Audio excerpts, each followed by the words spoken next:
సమాన పనికి సమాన వేతనం కల్పించాలని ఆశా కార్యకర్తలు జిల్లా అధ్యక్షురాలు సుమతి డిమాండ్ చేశారు. జిల్లా కలెక్టరేట్ వద్ద సోమవారం భారీ ఎత్తున నిరసన కార్యక్రమాన్ని చేపట్టారు. ఈ సందర్భంగా సిఐటి జిల్లా గౌరవ అధ్యక్షులు వాడ గంగరాజు మాట్లాడుతూ ఆశా కార్యకర్తలకు సుప్రీంకోర్టు తీర్పును అనుసరించి సమాన పనికి సమాన వేతనం ఇవ్వాలన్నారు. ఈఎస్ఐ పీఎఫ్ సౌకర్యాలను కల్పించాలన్నారు. న్యాయమైన డిమాండ్లను పరిష్కరించుకుంటే ఉద్యమాన్ని ఉధృతం చేస్తామన్నారు.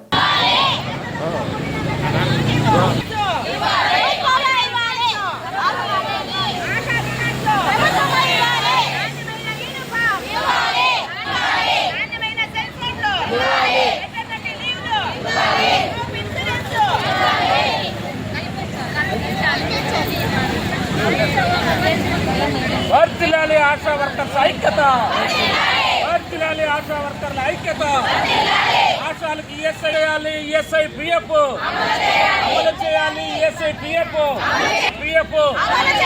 అమలు చేయాలి. ఆశాలకు ఈఎస్ఐ పిఎఫ్లు, అధికారులు రాజకీయ వేధింపులు, ఆశాలపై అధికారుల వేధింపులు, ఆశాలపై అధికారుల వ్యాప్తంగా ఈరోజు ఆశాలో మాతా శిశు సంరక్షణ పేరుతో మాత్రమే ఆశాలు నియమించుకున్నారు. ఈరోజు వాళ్ళు మన శిశువులని అదేవిధంగా తల్లి బిడ్డలను మాత్రమే సంరక్షణ చేయాలి, ఇది వాళ్ళ పని. కానీ ఈరోజు ఆ పని కాకుండా అనేక రకాల పనులు ఈరోజు టీబీ టెస్టుల దగ్గర నుంచి అన్ని రకాల పనులు ఈరోజు ఆశా వర్కర్ల దగ్గర చేయిస్తున్నారు. ఇది అదనపు భారం. అందువల్ల రాష్ట్ర ప్రభుత్వం ఏదైతే లక్ష్యం అనుకుందో ఆ లక్ష్యాన్ని నీరుగారుస్తున్న పరిస్థితి మనం చూస్తున్నాం.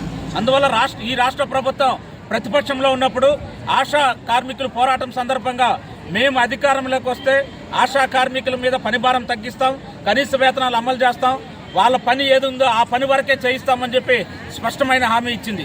మరి ఆ హామీని ఈ రోజు వరకు ఇప్పటివరకు నెరవేరలేదు. మన పెట్టిన బడ్జెట్లో కూడా ఈరోజు నేషనల్ హెల్త్ స్కీమ్కి బడ్జెట్లో కోత పెట్టారు. అందువల్ల బడ్జెట్ అదనంగా ఇవ్వాలని చెప్పి ఈరోజు ఆశా పనుల వరకే చేయించాలని చెప్పి సుప్రీంకోర్టు ఏదైతే చెప్పిందో ఈరోజు కనీస వేతనం 26,000 రూపాయలు గ్రాట్యుటీ అమలు చేయాలని చెప్పి ఈఎస్ఐ పిఎఫ్ అమలు చేయాలని చెప్పి మేము సిఐటిగా డిమాండ్ చేస్తున్నాం. ఈరోజు రాష్ట్రంలో అన్ని రకాల ప్రభుత్వ సంక్షేమ పథకాల్లో కీలక పాత్ర పోషిస్తున్నది ఆశా కార్మికులు. మనం గతంలో చూసాం. మొత్తం గత ప్రభుత్వాలకు కూడా చాలా ప్రతిష్ట తీసుకొచ్చిన వాటిలో కరోనా సమయంలో చాలా కీలక పాత్ర పోషించారు. అలాంటి కీలక పాత్ర పోషిస్తున్న ఆశా కార్మికుల్ని ఈరోజు వెట్టి చాకరీ పేరుతో చాలా ఇబ్బందులకు గురి చేస్తున్నారు.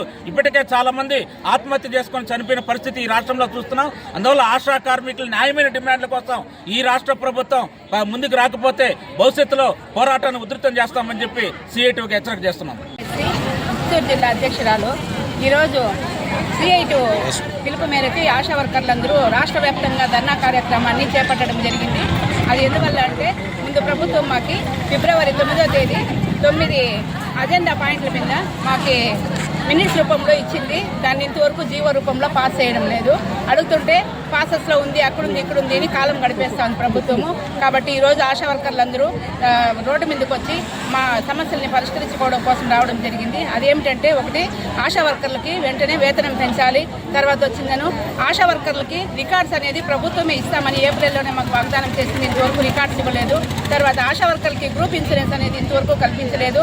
ఆశా వర్కర్లకి రిటైర్మెంట్ బెనిఫిట్ 60,000 ఇస్తామని వాగ్దానం చేసినారు. అది కూడా ఇంతవరకు జీవో రూపంలో రావడం లేదు. 62 సంవత్సరాలు వయోపరిమితిని పెంచుతామని చెప్పినారు. అది కూడా ఇంతవరకు జీవో పాస్ చేయడం లేదు. తర్వాత ఆశా వర్కర్లకి పని భారాన్ని పెంచేసి వేతనం మాత్రం పెంచకుండా ప్రభుత్వాలు, ముందు ప్రభుత్వం కానీ ఇప్పుడు వచ్చిన ప్రభుత్వం కానీ ఆశాల యొక్క ఆవేదనను ఇంతవరకు అర్థం చేసుకోవడం లేదు. ఆశాలని చాలా ఇబ్బంది పెడుతున్నారు ప్రభుత్వము. మేము అడుగుతున్నదంతా నాణ్యమైన యూనిఫామ్ ఇవ్వాలి. ఫోన్లు ఇచ్చినారు, అది జియో సిమ్లు పనిచేయడం లేదు, ఫోన్లు పనిచేయడం లేదు. ఆన్లైన్ వర్క్ పెట్టినారు, రికార్డ్స్ పెట్టినారు. ఆన్లైన్ వర్క్ అన్నా చేయాలి, లేదా రికార్డ్స్ ఇచ్చి రికార్డ్స్ అన్నా రాయమని చెప్పాలి.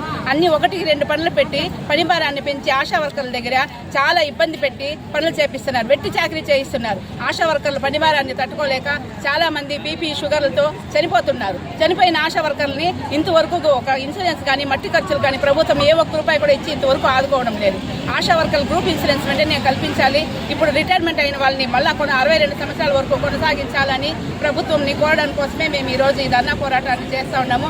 అలాగే ఆశా వర్కర్లపైన పని భారాన్ని తగ్గించాలా, ఇవన్నీ చేయించడం కోసము ఈరోజు ఈ రోడ్డు పైనకి వచ్చి ఈ కార్యక్రమాన్ని చేపట్టినాము.